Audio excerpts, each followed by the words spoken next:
Hi friends, நாங்கள் அஜித் குமார். ஒரு சாப்பாட்டில் ஊறுகாய் இல்லை, ஊறுகாய் எங்கடா அப்படின்னு சொல்லி சாப்பாடு கொடுத்த ஹோட்டலுக்கு வந்து 35,025 ரூபா அபராதமாக வச்சுருந்துருக்காங்க. அந்த தகவலை பற்றி முழுசாக இன்றைக்கி நம்ம பார்க்க போகிறோம். நம்ம சேனல் ஃபஸ்ட் டைம் வந்தீங்க அப்படின்னா கீழே இருக்க சப்ஸ்கிரைப் பண்ணிக்கோங்க. வாங்க வீடியோக்குள்ளே போகலாம். அதாவது உன் பையன் என்ன சாதிச்சான்னு கேட்டா நான் என்ன சொல்றது? ஒரு நாள் வரும், உன் பையன் என்ன சாதிச்சாங்கிறத ஊரே வந்து உங்ககிட்ட சொல்லும். ஃபர்ஸ்ட் ஆஃப் ஆல் மேலே தெரிறார் இல்லையா, அவர் பேர் தான் ஆரோக்கியசாமி. அவர் வந்து அனைத்து நுகர்வோர் பொதுமக்கள் சுற்றுச்சூழல் பொதுநலச் சங்கம் அப்படின்னு ஒரு சங்கத்தினுடைய மாநில தலைவராக இருக்கிறார்.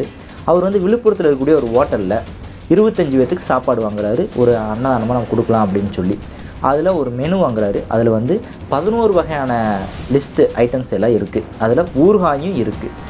அவர் மொத்தம் 25 சாப்பாடு 80 ரூபா அப்படின்ற வீதம் 25 × 80 2000 ரூபா அவர் கொடுத்து அந்த சாப்பாடை வாங்கிடுறாரு. வீட்டுக்கு போய் பார்க்கும்போது எந்த ஒரு சாப்பாட்லையுமே அங்கே ஊறுகாயே கிடையாது. சாப்பாட்டுல ஊறுகாய் இருந்துச்சுல, அதை தொட்டு சாப்பிடணும். நீ தான் அப்படியே அள்ளி சாப்பிடுறீங்க, எப்படிடா ஞாபகம் இருக்கும்? அப்ப சரி. அது திரும்பி வந்து அந்த இருக்கக்கூடிய அந்த விழுப்புரம் பஸ் ஸ்டாண்ட் அருகில் இருக்கக்கூடிய அந்த பாலமுருகன்ற ஹோட்டலில் திருப்பி கேட்குறாரு.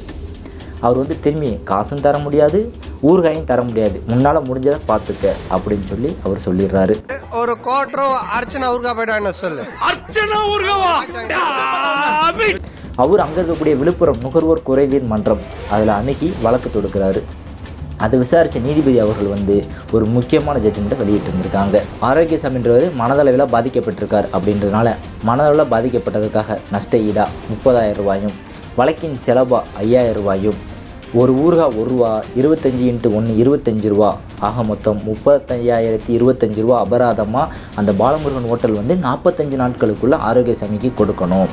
அப்படி நீங்கள் கொடுக்க தவறிட்டீங்க அப்படின்னா 9% வட்டியுடன் சேர்த்து நீங்கள் இந்த காஸ்ட்டை நீங்கள் கொடுக்கணும் அப்படின்னு சொல்லி நுகர்வோர் குறைதீர் ஆணையம் விழுப்புரம் இது வந்து ஜட்ஜ்மெண்ட்டை வெளியிட்டிருக்காங்க. என்னடா சோத்துல கல்லு?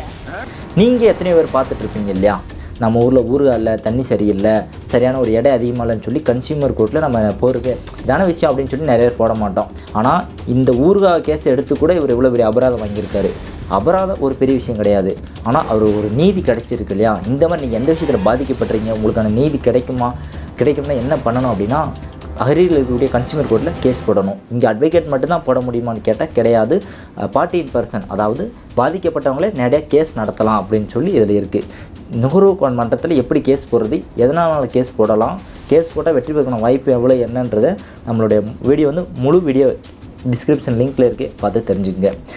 என் பேர் ஆரோக்கியசாமிங்க. அனைத்து நுகர்வோர் பொதுமக்கள் சுற்றுச்சூழல் பொதுநல சங்கத்தினுடைய மாநில தலைவராக இருக்கிறாங்க. எனது உறவினர் வந்து இறந்து போயிட்டாங்க வழுதிரெட்டியில். அதுக்காக விழுப்புரத்தில் இருக்கக்கூடிய ஹோட்டலில் போய் ஏழைகளுக்கு சாப்பாடு அன்னதானம் போடணுன்றதுக்காக வேண்டி ஒரு 25 சாப்பாடு விலை கேட்டிருந்தேன். அவங்க வந்து ஒரு சாப்பாடு 80 ரூபான்னு சொல்லி ஒரு கொட்டேஷன் ஒன்று கொடுத்தாங்க. அந்த கொட்டேஷனில் வந்து ஊறுகாய் உள்பட 11 ஐட்டம் எழுதியிருந்தாங்க. அவங்க கேட்ட 2,000 ரூபா நான் பணத்தை கட்டிட்டேன். பணத்தை கட்டிட்டு அன்றைக்கி பார்சல் எடுத்துன்னு போய் வீட்டில் பார்க்கும்பொழுது அதில் ஊறுகாய் வந்து 25 பார்சல்லையும் ஊறுகாய் இல்லாதது கண்டு அதிர்ச்சி அடைஞ்சேன். அதனால் திருப்பி கடைக்காரவங்கள்ட்ட வந்து அந்த ஊறுகாய்க்கு உரிய பணத்தை கொடுங்கன்னு கேட்டேன். அவங்க ஊறுகாயும் தரமாட்டேன், பணமும் தரமாட்டேன்னு சொல்லிட்டாங்க. அதனால் நான் விழுப்புரம் நுகர்வோர் நீதிமன்றத்தில் வழக்கு பதிவு செஞ்சேன். அந்த வழக்கில் வந்து நீதிபதி வந்து 35,000 அபராதமும் அந்த ஊறுகாய்க்கு உரிய பணம் 25 ரூபாயும் கட்டணும். அப்படி 45 நாட்களில் கட்டலைன்னா 9% வட்டியோடு சேர்த்து கொடுக்கணும்னு சொல்லி நுகர்வோர் நீதிமன்றத்தில் உத்தரவு பிறப்பிச்சிருக்காங்க. இந்த மாதிரி பல்வேறு விதமான சுவாரஸ்யமான தகவலை தெரிஞ்சுக்கணும் அப்படின்னு நம்ம சேனல் மறக்காமல் சப்ஸ்கிரைப் பண்ணுங்கள். Thank you friends. பாயாசம் வரலன்னா பக்கத்துல இலையில எடுத்து நீங்களாவது கொடுங்கடா. அண்ணனுக்கு பாயாசமே வைக்கலையாம்னே.